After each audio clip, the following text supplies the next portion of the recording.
King David was old, weak, and full of years. The mighty warrior who once defeated Goliath now lay in his bed, wrapped in blankets, surrounded by silence. His body was frail, but his spirit was still strong. His heart still belonged to God. He had ruled Israel for 40 years. He had seen victory and defeat, sin and forgiveness, and through it all, he had learned that the mercy of God was greater than any crown. His son Solomon stood beside him. The young man was quiet, watching the father who had shaped the history of their people. David reached for his hand and spoke slowly, his voice trembling but filled with wisdom. "My son," he said, "be strong and show yourself a man.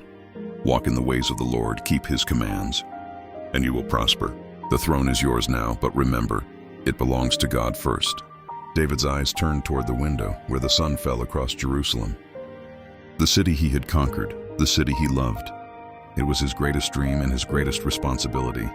He remembered his youth, when he was just a shepherd in Bethlehem, singing songs to God under the stars. He remembered the day Samuel anointed him, the day everything changed. He remembered facing Goliath with nothing but a sling and faith. But not all his memories were victories. He thought of Bathsheba, of Uriah, of the mistakes that had cost him dearly. Yet even in those moments, God had not abandoned him. "The Lord is my shepherd," David whispered, "I shall not want." Nathan the prophet and Zadok the priest entered quietly. They blessed him and confirmed Solomon as king, fulfilling the promise God made long ago, that David's throne would endure forever. As night fell, David could feel his strength fading. Bathsheba came to his side and took his hand. Her eyes were full of tears, but David smiled softly. "He restores my soul," he murmured. "He leads me in paths of righteousness." The room grew still. The flickering oil lamp beside him dimmed, and the great king's breathing slowed. With one last breath, David whispered, "And I will dwell in the house of the Lord forever."